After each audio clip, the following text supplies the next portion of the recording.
So welcome. This is Summer. So I appreciate that you attend this webinar, but not enjoying your summer in Cuba or somewhere.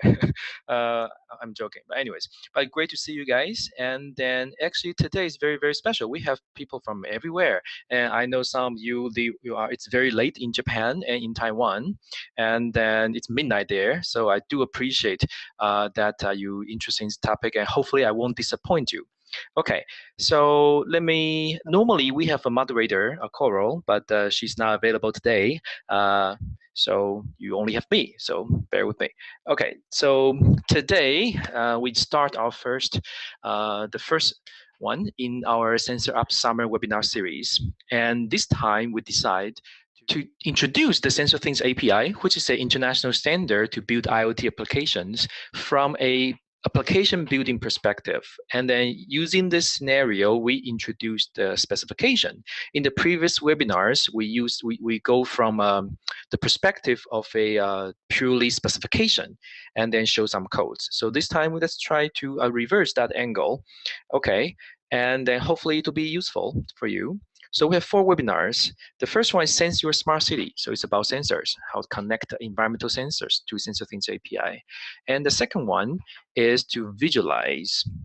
And the third one is to analyze. And the fourth one is put everything together. Okay, so that's the introduction. So let's dive into today's webinar. So first about me, I'm a professor as well as a entrepreneur. So I'm an associate professor at the University of Calgary. And then I'm the chair for OGC SensorThings API Standard Working Group. So I lead the development of this standard. I'm also a rapporteur in ITUT, which is another standard organization to make standards. I'm leading one working group there as well. I'm also founder and CEO of SensorUp. So about SensorUp, which is organize this webinar. We'll consider ourselves a leader in SensorUp and IoT platform, and we think we are innovative, and then actually we are very active, and we're also proud member of Eclipse Foundation. It's open source foundation and Open Geospatial Consortium, which is an open standard development organization. And I would like to introduce you some news, to share some news about the standards or even IoT, and also about SensorUp. So the first one, actually, SensorThings API, after a long time, approved in February, and then finally it's published by OGC. So if you go to the link below, and you will see the specification available online right now.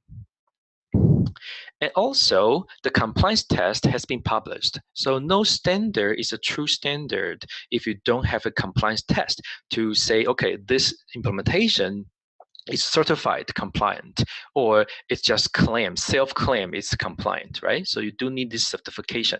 So the OGC also published the SensorThings API compliance test. So if you have implementation, you can go there and certify yourself.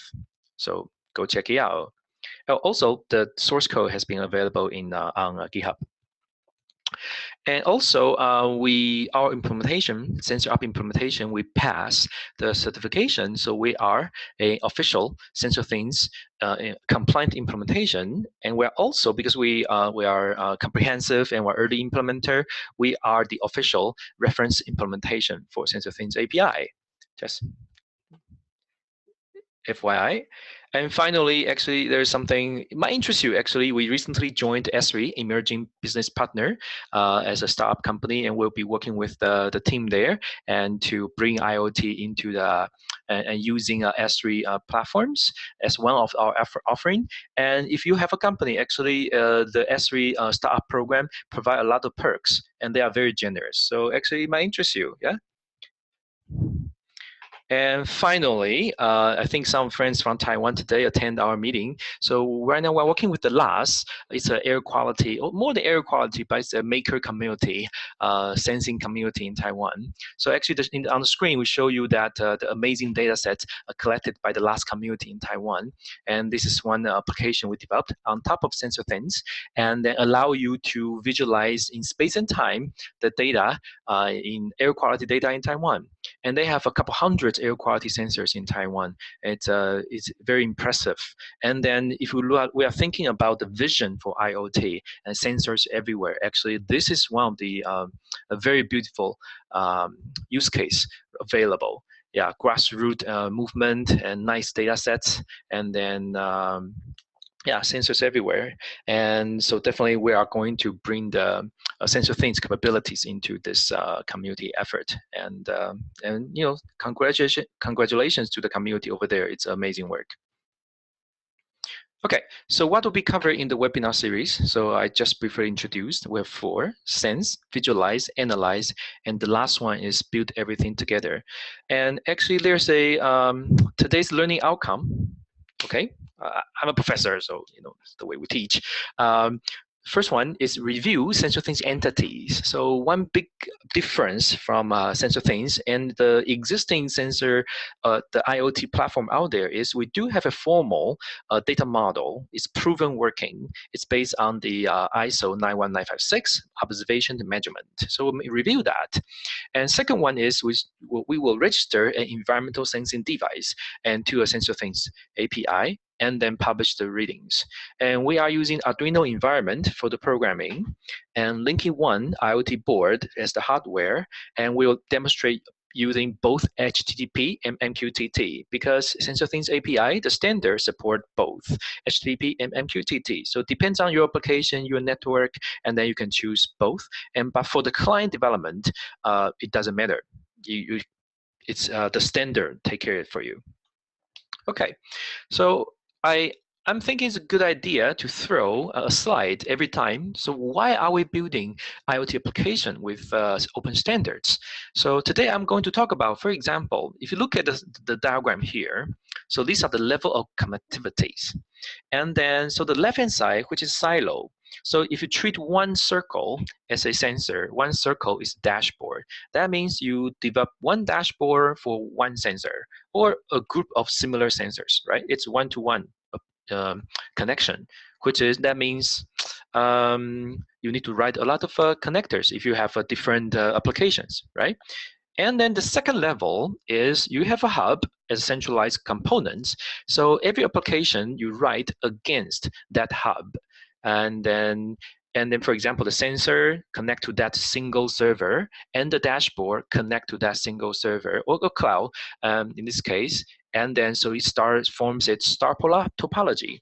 And in this case, which is most of the IoT, if not all, except us, is doing something like this. So they provide their proprietary API, their proprietary data model. So if everybody follows them, and everything will be fine. But I don't think the world will work like this, right? I firmly believe the future of IoT should be on the right-hand side. It's interconnectivity. So everybody can join, and you write once, and you can connect to everybody, including a sensor, a library, a dashboard. In this case, it really stimulate innovation. It lowered the cost. And guess what? Today's web works like this. And if we think IoT is like a modern web or even larger than the web, I think this model might eventually be the model for the Internet of Things. But right now, you start to see from left-hand side to right-hand side. The left-hand side, for example, a lot of M2M communications are like the left-hand side.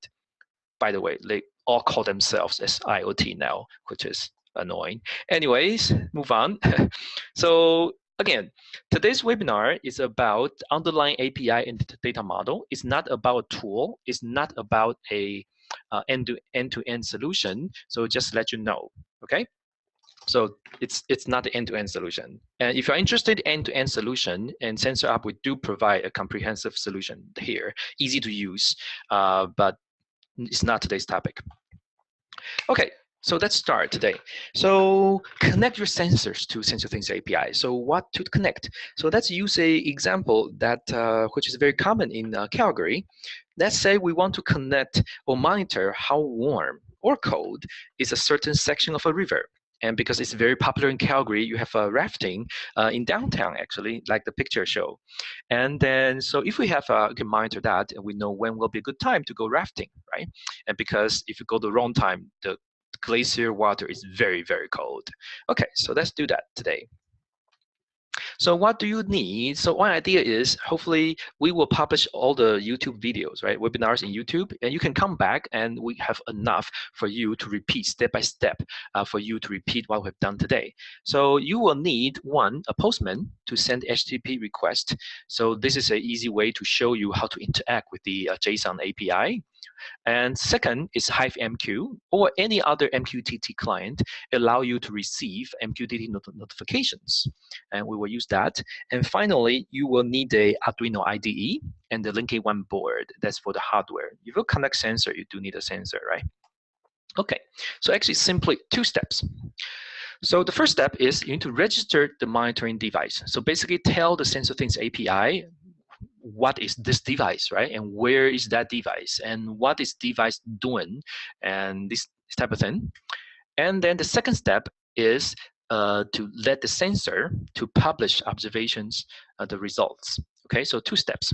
And the first step can be done either from a web, from your own JavaScript code, or even from the sensor. But today we'll use Postman to do that. So we can clearly show you the interaction of the API.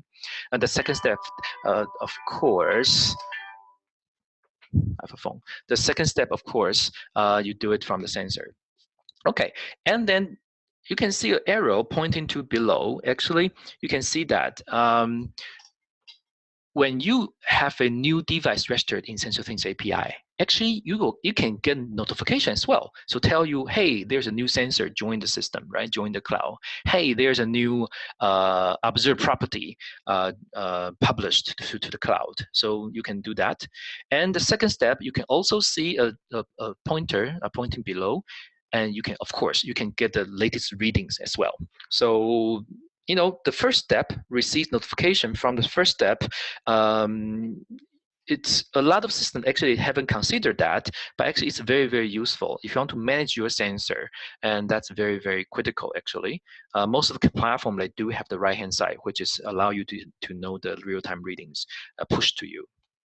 Okay, so the first step is we have this data model for ISO. So today we want to connect a monitor the river section. So let's map this application into this data model. So let's start from the thin.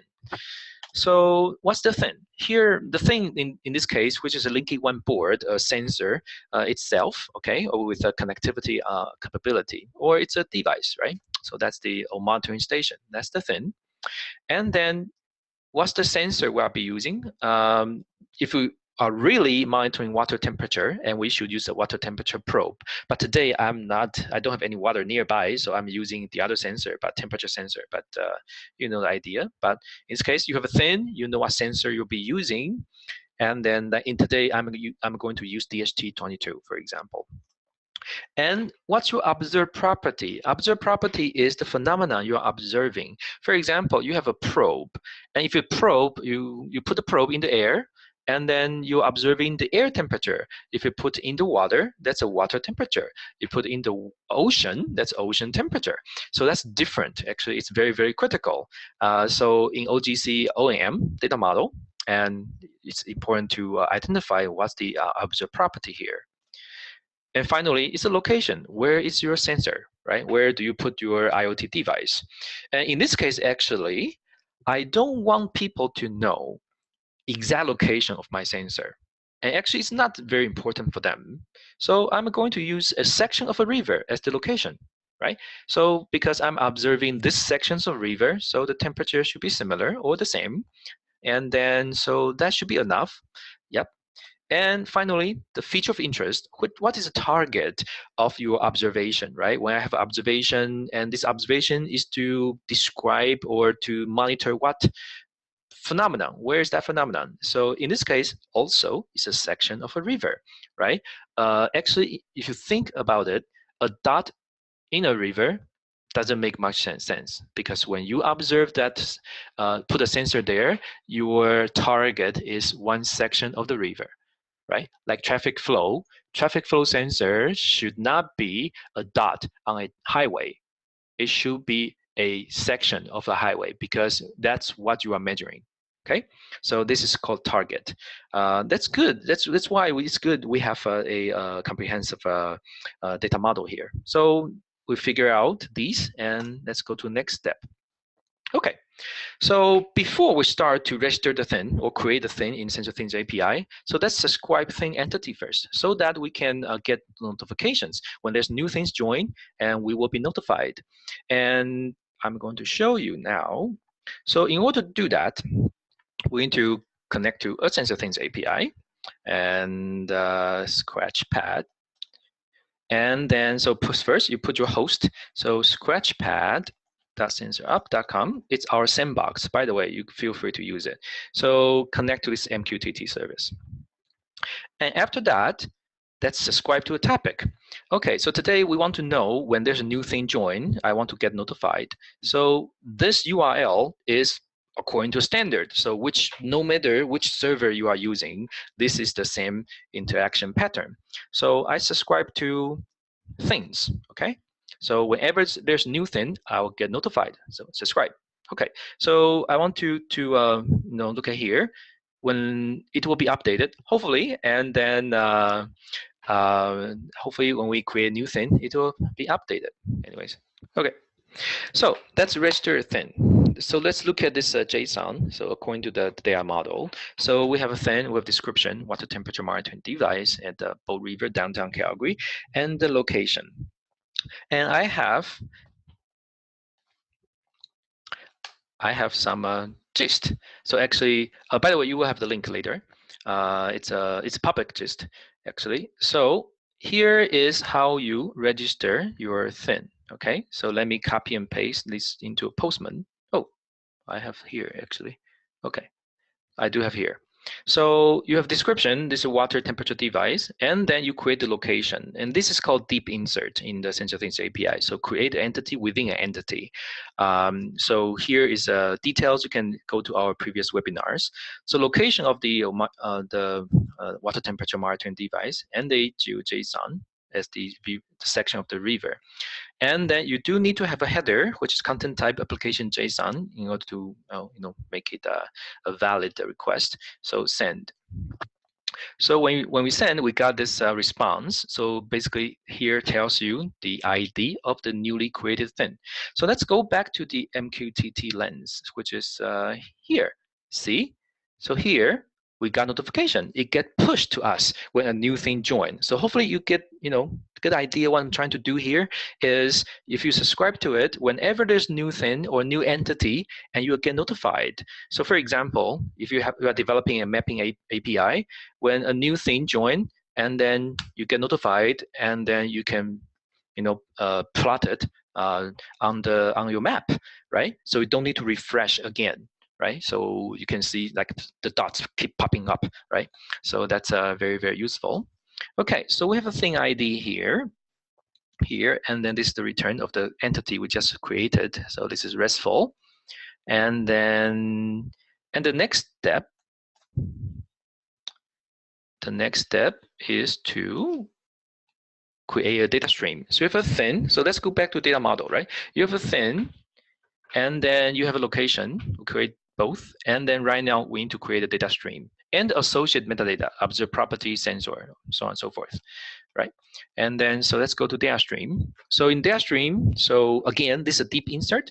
So we have, this is a data stream, and unit measurement and observation type, which is measurement. That means it's the data type is the double, for example. Yeah, so this is a great thing about standard as well. If it's OM category, that means it's a category. If it's OM truth, and the data type will be Boolean. And observe property, in this case, our water temperature, and the definition, which is point to a resolvable URL into the definition of water temperature. And here is a short description. And the sensor, in this case, I'm just using a description here, but in most cases, you know what, my preference is I will use a PDF file, because every sensor maker, they do publish their sensor data sheet online in PDF. In this case, this will be encoding type will be application/PDF, and the link to the PDF. Okay, and then finally the thing ID. So let's go here, And then let's create a data stream. And I think I have my thing ID copied. So here, so the thing I just created is 111769. By the way, right now this is like an integer, but actually in our standard, this could be anything. Yeah, the ID could be UID as well. Okay, so let me create. Great. It's always interesting to do live demo, but it works. Okay, so I create a new data stream here. So 111774. Okay, so I created them. So let's go to the server actually to see what we have just created. Scratchpad. So we have a hidden function in our service implementation, which is something like this: allow you to interact with the service in a more friendly way, but still a developer-friendly way. So let's say data stream. So this is the data stream we just created, right? Water temperature and here and there, and you can link to the thing, for example. Okay, this is a thing we just created, and let's go to the location. So that's the location of the thing, and if we zoom in, we can see, so this is the section of that river, okay? And then here's the coordinates for that polygon, okay? So these are the things we just created. So that's the first step. Good. So I described this. So we have a device location and feature of interest, and then so it's a polygon because we are measuring that section of the river. So this is good. Second step, device publish observation readings. And here are the hardware we are using. So I'm going to turn my video on just to show you myself as well as the sensor. Okay, so this is the sensor we'll be using. Hopefully you can see my video. So Linking One sensor, and it's $59. Oh, by the way, we are using Linking One. It's not because today we have someone from MediaTek, right? And then, but MediaTek, I thank you for making this device. This is $59, and in my opinion, it's a Swiss Army knife of IoT. It provides Wi-Fi, GPRS, Bluetooth, battery, GPS. So it's really for every application, and just $59. Right, it's very nice. And the second one is we have a board on top of it. That's the growth shield. So basically, this basically saves you time to do the soldering. Everybody's busy, so for prototyping reason, just use the shield. And on the right-hand side, today we'll be using a temperature sensor like that, not a temperature probe, but temperature sensor, TST22. So in total, it costs you about $80 US. Okay. Next one. So prepare an environment. So before you can develop, you do need to download the IDE, which is free. It's Arduino IDE. So go to a MediaTek link, and then you can download the IDE over there and just follow the instructions. It's very straightforward. And then you will have something like this. Okay, this is okay. Next slide. So let's take a look at the Arduino code here. Let's go to the Arduino environment. So this is the code I prepared for you. By the way, I'm not a good coder anymore, if I ever be a good coder. And then, so if I can do it, you can do it, okay? So we have some code. It's C-like, okay? So we will go to section by section, right? So first, you include the libraries you need, and these are just from Arduino libraries. In Arduino environment, you can also import libraries. I think it's somewhere like include libraries, right? So you can manage your library and include your libraries over there. So it's very easy to use. Okay, and then include this library. This for the Wi-Fi, and then in order to MQTT, you need to include the MQTT library, the header file. And here is define your Wi-Fi and so on and so forth, the credentials. And these lines are from the library. So if you look at the header file, you should be able to know how to use it. So basically, it's designed specifically for this sensor, DHT. So in a way, you can call it like a sensor driver. So in the IoT world, actually, almost every sensor popular in the Arduino world, they comes with a sensor driver, right? So just use it. And there are tons of sample code out there. And these are MQTT. These are for MQTT as well. But first of all, actually, I'm not going to do MQTT. I'm going to do HTTP post. So let's go back to my browser. And I want to know, let's say I want to know the data stream ID. I just created. Okay, so that's 111774. That's the data stream ID I just created. So let me put here 111774. Okay, so that means I'm going to submit the reading to that data stream according to the path. So these are defining actually the server address, so on and so forth. Okay.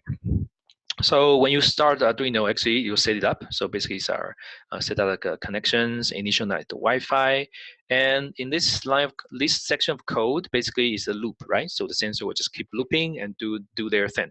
Okay, if you read here, the looping is going to read the data from the sensor, which is from here, and then we read both temperature and humidity. But in this case, I'm only going to send the temperature to our server to simulate the water temperature probe, right?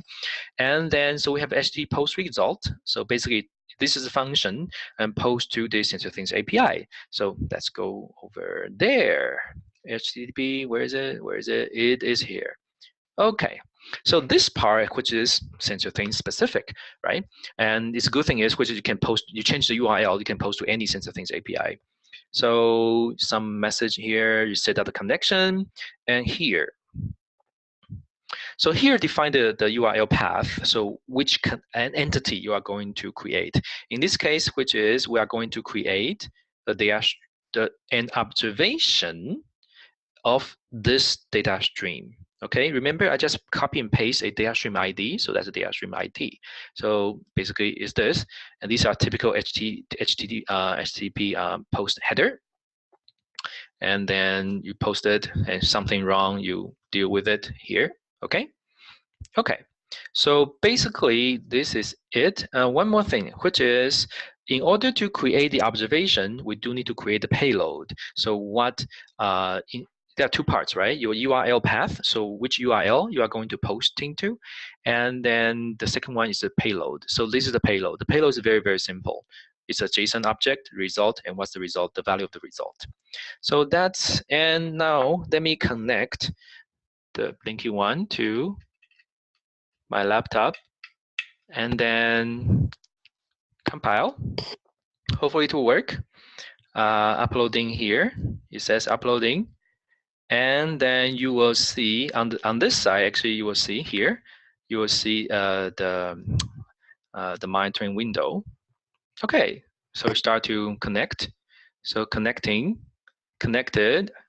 and start sending data. Great. So let's go to our server and see if we really receive the data. Okay. So these are the data streams we have. We go over there. Oh yeah, there are readings coming in. Okay. This is not MQTT enabled in this part. So I need to refresh, and you will see new readings.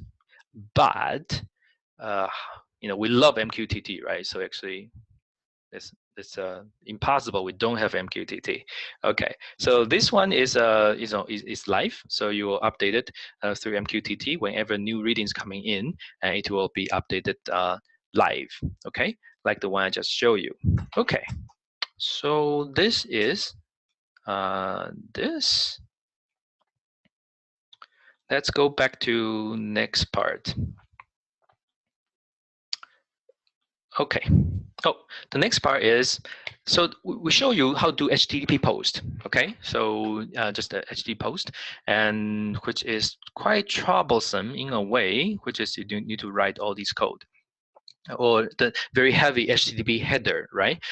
So that's why, that's one reason HTTP is a pretty heavy protocol. So right now, let's do MQTT. Hopefully you will see it's very, very efficient. Let's go here. So let's uncomment this code. And these are the functions we wrote for MQTT. Okay, so basically the meat, the real stuff is here, MQTT publish result. So let's go there. So MQTT publish result. So actually, you can see it's very, very efficient. You only need to give a topic over here.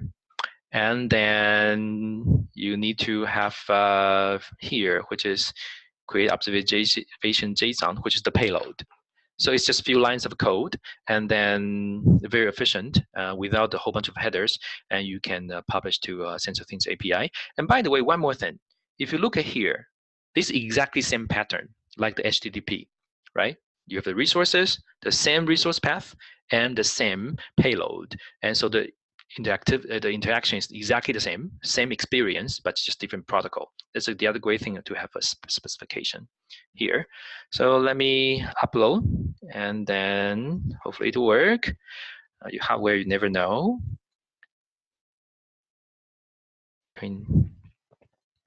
Here. Okay.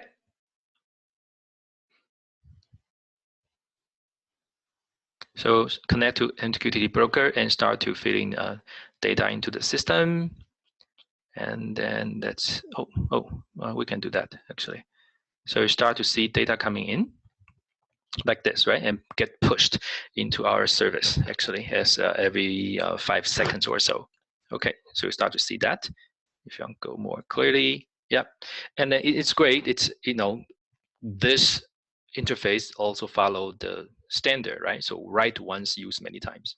Okay, great. This is what we have. And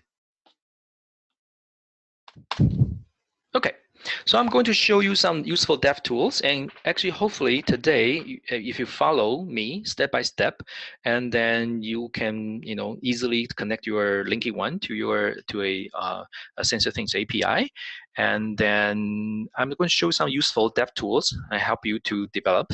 The first one is we have this sandbox. So in order to submit to a API service, you do need a live server, right? So we have a sandbox. You can go there. It's called Scratchpad.